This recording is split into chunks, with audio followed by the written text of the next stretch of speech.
Correlated feature check. कई बार ऐसा होता है कि हमारे दो फीचर, अब तक फ्यूचर का मतलब आप समझ ही रहे होंगे, अगर मैं वापस जाऊं इस एक्सेल में तो फीचर, ये सब फीचर में आता है। ठीक है, इसको कई बार हम वेरिएबल भी बोलते हैं, बट डेटा साइंस और मशीन लर्निंग के लैंग्वेज में बेस्ट है इसको फीचर कहना। ठीक है, तो ये हो सकता है कि इनमें से कोई 2 या 4 या 3 फीचर को रिलेटेड हो, मतलब वो साथ साथ बढ़ रहे हो। सबसे आसान जो मतलब फीचर देखने में होता है को रिलेटेड का, मतलब जैसे उदाहरण के तौर पे हाइट है, दो हाइट दो फीचर में दे दी गई है, मतलब एक हाइट आपकी सेंटीमीटर में है और दूसरी आपकी फीट में है। तो ये है तो अलग अलग फीचर, लेकिन दोनों एक ही हैं, दोनों साथ साथ मूव करेंगी रिलेटिवली। मतलब किसी की हाइट अगर 1 फीट है मान लीजिए, मतलब 1 फीट तो नहीं है, मान लीजिए किसी की हाइट 5 फीट है, तो वो सेंटीमीटर में जितनी होगी ऑलमोस्ट को रिलेटेड है। जो भी चेंज होगा किसी भी पेशेंट के लिए वो इक्वल चेंज होगा, तो उसको कहते हैं कोरिलेशन। दोनों में कॉमन चीज है, मतलब दोनों एक दूसरे से, दोनों के बीच में संबंध है, तो उस चीज को हम कोरिलेटेड कहते हैं। इसको हैंडल करने का क्या तरीका होता है? एक तरीका तो ये होता है कि आप एक फीचर को रिमूव कर दीजिए। जैसे हाइट आपका फीट और फीट और सेंटीमीटर दोनों में दिए, किसी एक को रिमूव कर दीजिए आप। या दूसरा होता है अप्लाई प्रिंसिपल कंपोनेंट एनालिसिस। इस सेकंड मेथड को हम बाद में देखेंगे, ये पूरा एक टॉपिक है पीसीए।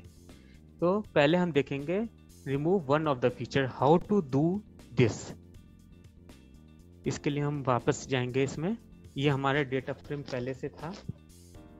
अब हम क्या करेंगे कि इस डेटा फ्रेम को कोरिलेशन अगर हमें देखना है तो क्या तरीका है। हम आप पूरा डेटा फ्रेम डीएफ में इफ अगर हम करेंगे df डॉट कोर, ये डायरेक्टली हमें कोरिलेशन बता देगा नंबर्स के टर्म में। इसको पढ़ने का तरीका ये होता है, आपके जितने भी फीचर्स हैं ना, कितने फीचर हैं, 1 2 3 4 5 6 7 8 9 10।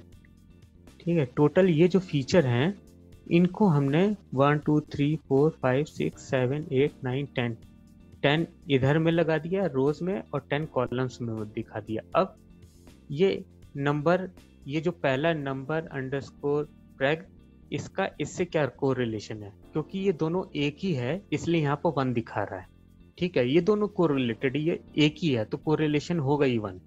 तो इसका मतलब ये होगा जो भी डायगोनल पे फॉल करेंगे वो सब 1 होगा, क्योंकि ये जो है ये ग्लूकोज अंडरस्कोर कॉन और ये ग्लूकोज अंडरस्कोर कॉन, इन दोनों के बीच का बता रहा है, तो ये भी 1 होगा।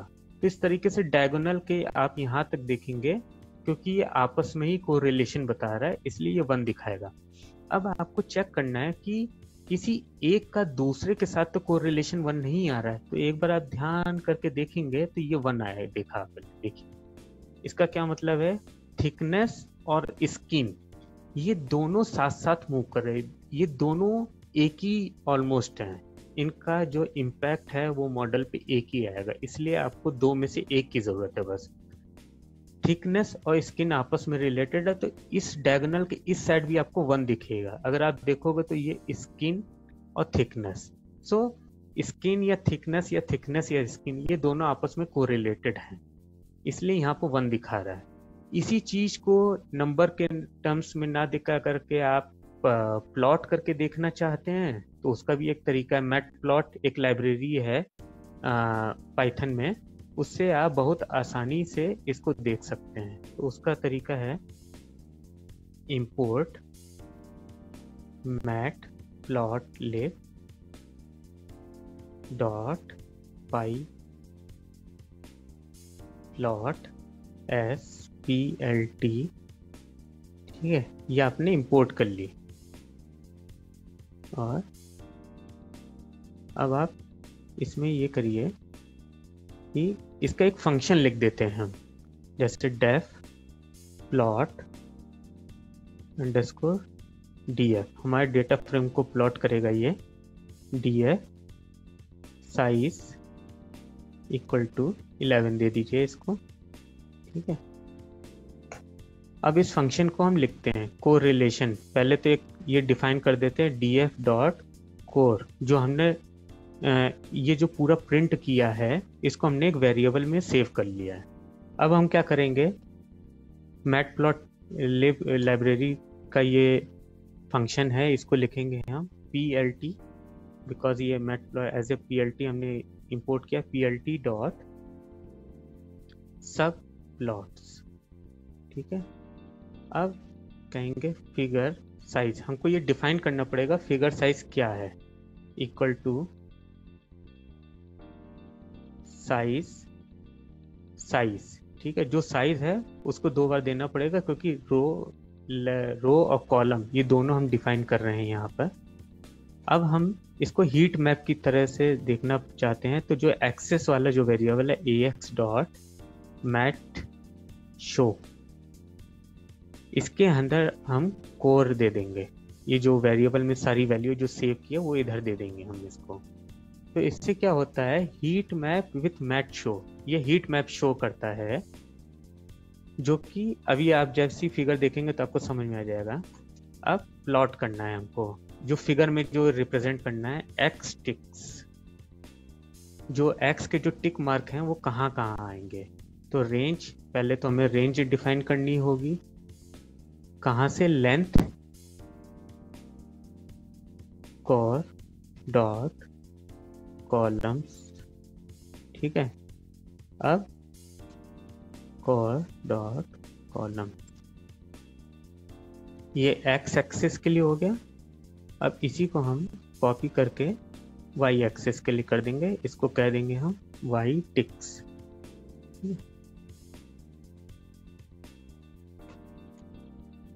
अब प्लॉट अंडरस्कोर df, अब हम इस फंक्शन को कॉल करेंगे और इसमें हम क्या पास करेंगे, अपना df, जो हमने इसके अंदर जो स्टोर, हमारा सारा डेटा df में स्टोर है, डेटा फ्रेम में, उसको हम पास कर रहे हैं इस फंक्शन में। जैसे आप एंटर करेंगे इस तरीके से, तो एक बार और कर देता हूँ, तो ये आपको हीट मैप आ गया। तो देखेंगे कि डायगोनल पे येलो जो कलर आ रहा है उसका मतलब है वो 1 है वैल्यू, तो वो तो नम प्रेग उसकी आपस में देखेंगे तो 1 ही आएगा, प्लस ये 2 जगह और आ रहा है। इसका मतलब ये, अगर आप येलो वाला देखेंगे, मैं 1 मिनट हाइलाइटर ले आता हूँ तो इजी तरीके से समझ में आएगा।